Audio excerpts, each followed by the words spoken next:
Mia 示威攞未彩 ，Whitney 話豪俾你。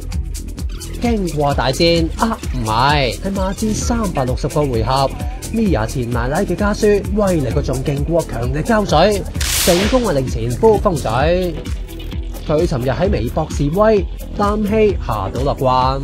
我一直以嚟都冇嬲嘅，其實呢件事自己真係唔想再回應咯，因為其實我都知道，即係娛樂圈呢行係真係要食得鹹魚抵得渴咁。我當時好多嘢都即係自己知 OK 咯，我覺得即係唔想再影響到屋企人啊，同埋奶奶佢哋咁樣咯。哇，比起之前嘅唔配做男人論，聽落嘅確豁達咗好多啊吓。不過突然大方㗎，唔止佢一個。